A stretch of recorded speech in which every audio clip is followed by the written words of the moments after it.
வணக்கம் சிங்கம். அதான் நம்ம செங்கோட்டை டு மதுரை 4 வே போட்டுட்ருக்காங்கள, அங்கே ஸ்ரீவில்லிபுத்தூர் புது பஸ் ஸ்டாண்டு கிட்ட தான் நகராட்சியோட குப்பை கிடங்கு இருந்துச்சு. அதை ஒரு காலத்தில் என்ன பண்ணிட்டு இருந்தாங்க, ரீசைக்கிள் பண்ணிட்டு இருந்தாங்க. இந்த பஸ் ஸ்டாண்டு கெட்ட ஆரம்பிச்சதுலேருந்தும் இந்த 4 வே போட ஆரம்பிச்சதுலேருந்தும் என்ன செஞ்சுட்டாங்க, அந்த குப்பையை அப்படியே விட்டு அதை அப்படியே பற்ற வச்சு எரிச்சு விட்றாங்க. இப்போ எதுக்கு எரிக்கிறாங்க அப்படிங்கிறது தான் தெரியல. இப்போ நான் ஒரு வீடியோ போடுற மாதிரிங்க, அந்த அந்த ரோடே பிளாக் பண்ணிடுச்சு அந்த புகை. கிட்டத்தட்ட ஒரு 10லேருந்து 20 அடி சுத்தமாக ரோடு தெரியல.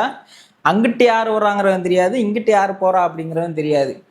இங்கே சரி, அதாவது கீழே சர்வீஸ் ரோடுக்கே அப்படின்னா மேலே ஹைவே வர அது அந்த புகை பாஸ் ஆகுது. ஸோ இது என்ன செய்ய போகிறாங்க, நகராட்சிங்கிறது இப்போ சிஎம் கண்ட்ரோலில் இருக்குது டிபார்ட்மெண்ட்டு. அப்படி இருந்து இவ்வளோ அலட்சியமாக செயல்படுறாங்க.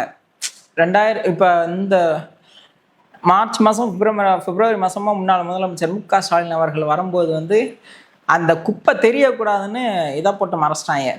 என்னதை, அந்த நம்ம தகர ஓடு இருக்குல்ல, அதை போட்டு மறைச்சிட்டாங்க. அவ்வளோதான். அப்படியே வச்சு தீய வச்சு எரிச்சாங்கன்னா அப்புறம் அந்த என்ன வேலை பார்க்காங்க அப்படிங்கிறது ஒன்றுமே புரியலை. இதில் ஏதாச்சும் ஒரு தவிர்க்க முடியாத விபத்து நடந்துச்சுன்னா என்ன செய்ய முடியும்?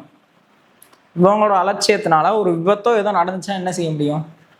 இதை ஒரு எப்படி சொல்கிறது, போர்க்கால அடிப்படையில் ஏதாச்சும் ஒரு நடவடிக்கை எடுத்தாகணும் அப்படிங்கிறத ஒரு வேண்டுகோளாக வைக்கிறேன்.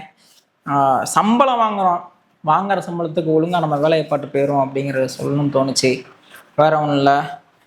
மெயினாக இந்த வீடியோ மேக் பண்ணதுக்கான காரணமே அதுதான். இந்த வீடியோ நீங்களே பார்த்துருப்பீங்க எப்படி மண்டிப்பே கிடக்கு அப்படிங்கிறத. நான் வரும்போது ஃபயர் ஸ்டேஷனில் அந்த இதை அணைச்சிட்டு இருந்தாங்க.